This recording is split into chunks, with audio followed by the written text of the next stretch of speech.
Alright, so welcome back guys, welcome to your first time here. I'm Vision Hero Runner Team up bringing you guys another video.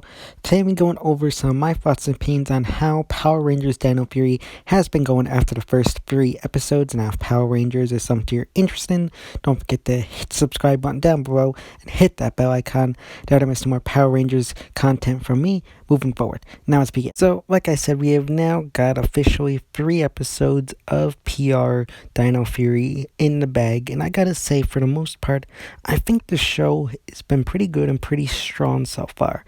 I think the first 3 episodes containing only red, blue, and pink was actually a good idea, and I think it helped form this team, show that they have a good camaraderie among each other. They have good like a good bond and good friendship. Even though they just kind of met each other, they still feels like they organically and realistically built this bond and friendship over the past 3 episodes. And I think pretty much all the Rangers are pretty good. And I think the consensus has been that Amelia's probably everybody's favorite Ranger.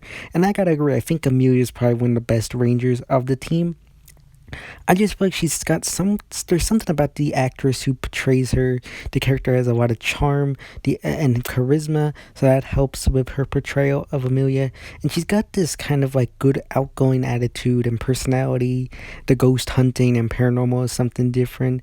And I just feel like there's her personality as Amelia and her like outgoingness kind of helped. I feel like she has a lot of energy and enthusiasm to being a ranger that kind of helps connect fans with the excitement and just being a fan of Power Rangers. It connects them and helps them be excited along with her.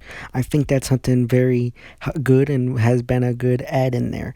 And like I said, I think she has been probably, at this point, I think it's been the consensus that she is everybody's favorite Ranger out of the team. I know Zato is also pretty good. He's a really good Red Ranger. I think he's a very strong Red Ranger, and I really hope he continues to go down that route.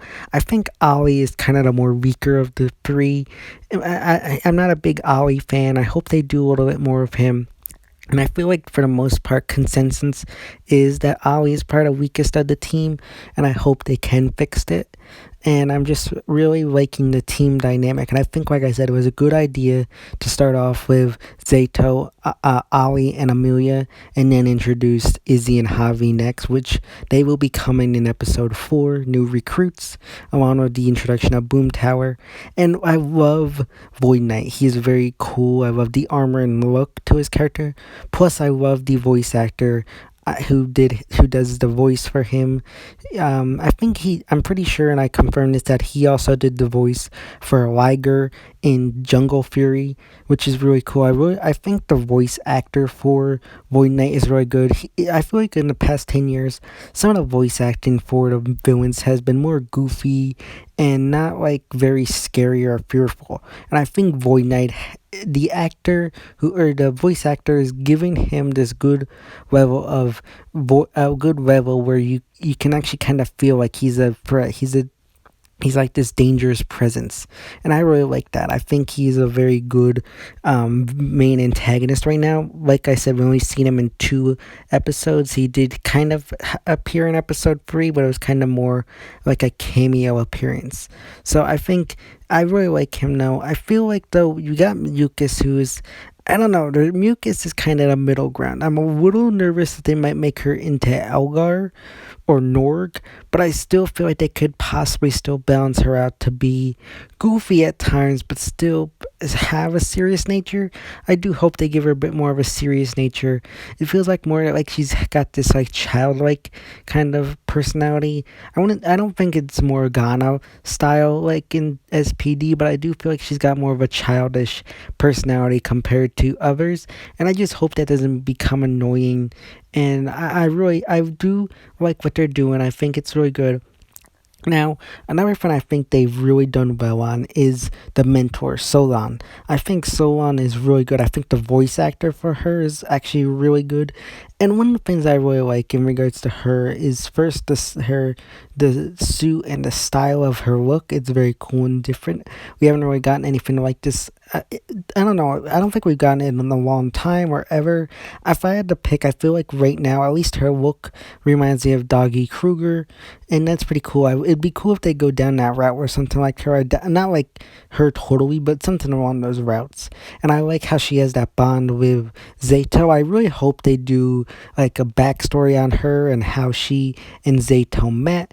I really am hoping we get that because I think that'd be something important. It will help both character development for Zato as well as character development for her, and make us care more for the mentor. I feel like due to the fact that she has this connection to Zato, it would make sense to give her this backstory and connect it to. That's one thing I think that lacked a lot in the past 10 years as well, is mentor characters in the past 10 years have been pretty weak. Mentor G was like garbage. Gosei was absolute trash. I feel like Keeper was meh. We don't even know Keeper's own name. Keeper is just a job title. So I don't really like him. Mick was okay. He kind of was in that middle ground. He started out good, but kind of went down after a while. But I still consider him to be an okay, meh mentor. I feel like he could have been improved upon. I mean, we did get backstory to him about where he came from and stuff like that, which I give positives there. But he wasn't like this great mentor. And Commander Shaw, I don't don't know, I don't consider her a full mentor. Like, she didn't give mentor advice like Zordon and like Captain Mitchell and Udana and those characters. She wasn't like this big person that does those things. And I feel like she was kind of just there to say, look, the team does have a mentor. Meanwhile, she didn't really do much. Meanwhile, you got Solon, who even within these 3 episodes, you can see she's got that mentor role, and you can see that in episode 3 when you got Zato, who doesn't know how to fight back against. I forget her name, the name of the villain in episode 3. I don't want to try and say it, but I'll butcher it. But he was trying to figure out how to fight back this monster, because if you look at her eyes, you'd be paralyzed or whatever, and you wouldn't be able to fight. And you got someone who's trying to talk to him about how in this, he's got these 2 problems he's dealing with, and you don't have this whole thing where it's shoved down your throat, like especially in episode 2. Yes, you got these you got to use teamwork and stuff like that. You got these morals, but they're not banged over your head and shoved down your throat like they did within the Saban era. And especially when you look at episode 3 with Zato, it's actually this thing where Solon doesn't actually give him what he needs to know. She kind of weaves it into this area where she kind of makes him try to figure out what he needs to do, how to solve his own problem. She doesn't really tell him what to do. She kind of gives hints of what to do, and Zato ends up trying to figure it out by himself, which is something I really like. Again, it's not hit over your head, it's not shoved down your throat. It's there, but it's just kind of like, yeah, you gotta learn these things. And that's one thing I like, because the whole teamwork thing is like over the top cliche, but they were able to do it with with a good way of not like having it hit over your head, which I like. I like how they incorporated that. Now we do have our comedy characters in regards to, I think her name is Jane, and then her robot like Jay Borg or whatever. Now I'm kind of mixed here. Now I know people are arguing saying Simon Bennett promised there'd be no comedy duo characters. He didn't say that. He did say that there would still be comedy duo characters, but that the comedy would be spread around. And I really hope that's the case, because right now it seems like with the first 2 episodes at least, that those 2 characters are going to be the comedy duo. And look, I don't think their comedy is terrible like Victor and Monty or Wait, Ben and Betty. Like, I don't think they're that bad, but they do somewhat take away. I feel like episode 2 was okay. I feel like in some way, episode 2 it was decent. And it didn't really derail from the story, because you still had our characters going to Amelia's boss, and it's, even though it interrupted it, it wasn't like forced. It wasn't like a total derail like they do with Victor and Monty. So I really did like that. Now in episode 3, it kind of went that way, and I feel like they might use Jane and her robot assistant as a way to find the Sporex, because I feel like otherwise, just having them just show up would kind of be out of the blue. Maybe they'll do something else. But I'm curious to see how much of this character will end up being in this show with the comedy. Now, Simon Bennett did say the comedy would be spread around. We have seen that with, within the Rangers, they got good comedy, and he said he would mix it up where it wouldn't just be one character and it'd be in dialogue as well, which we have seen within the first 3 episodes. They have had good, funny dialogue, which I did like, and I just feel like all 3 Rangers are good. I feel like they used these 3 episodes to establish the team, make them have a good camaraderie among each other. I feel like episode 2 was mainly an Ollie centric episode. Episode 3 was Zato. And now, while Amelia didn't really get her own separate episode, we kind of got introduced to this world through Amelia's eyes, as she was the first character we met. And she is the reason we got to where we are. So I feel like episode 1, while not essentially considered an Amelia-centric episode, it kind of was her episode. And it was, in a way, that it did a good job of, while not being centered around her, it did do a good job in introducing who she was, her personality, what she was interested in. And I really like that.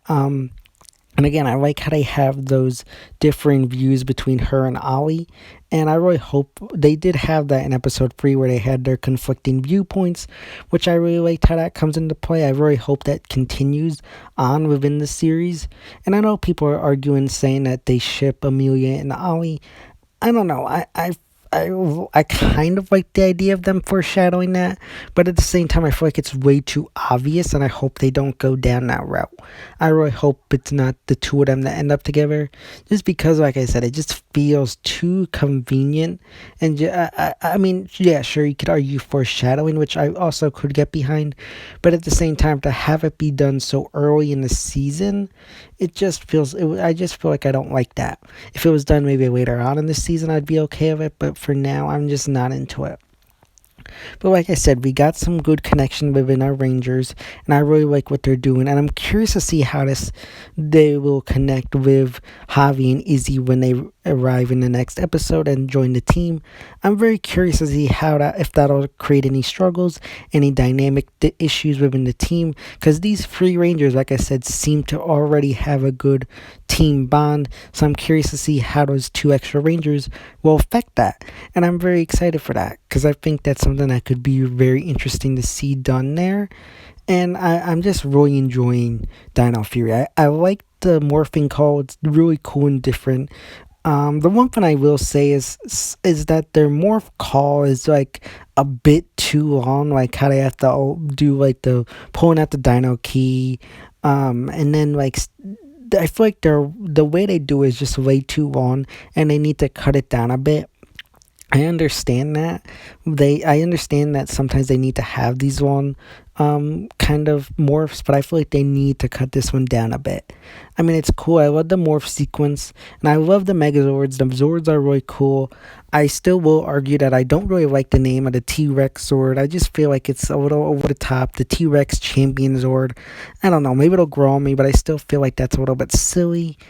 But overall, I think the season so far, and again, it's only 3 episodes, so of course there could always be changes and it could go downhill. But I think so far, the season has been good, and I hope they continue down on that route.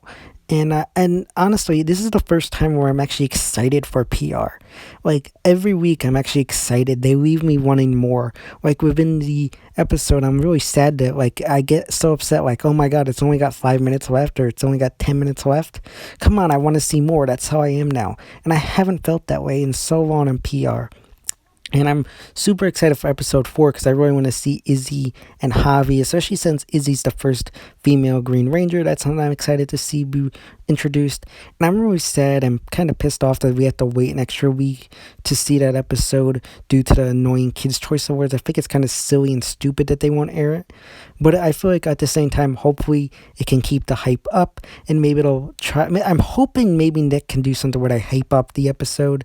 I doubt it, but hopefully maybe online Simon Bennett or something can help up the episode, kind of promote it in a way. I feel like Simon Bennett is very well connected within the fan base because you always see him commenting and retweeting on stuff people talk about within Dino Fury. So I feel like he's really connected into the fan base and really cares about them. So that's something I really hope he does within these next 2 weeks, is try to hype up and promote this upcoming episode. But like I said, overall, I feel like the season so far is pretty good, really strong. I hope it stays that way. I think the team is good. I think the Rangers are good. I think the actors are brilliant. I'm just really excited to see what they do here, and I really hope that the season continues to be as good as it has been. Let me know your thoughts and opinions about Power Rangers Dino Fury so far in the comment section down below. So yeah, guys, those are my thoughts and opinions in regards to how Power Rangers Dino Fury has been going so far. As always, if you like this video, don't forget to give it a big thumbs up and share. Don't forget to hit the subscribe button down below and hit that bell icon. There will be some more Power Rangers content from me moving forward. And you can follow me on Instagram and Twitter, which is linked in the about section of my YouTube channel. As always, I'm a Vision Hero Born Entertainment, and I'll see you next time.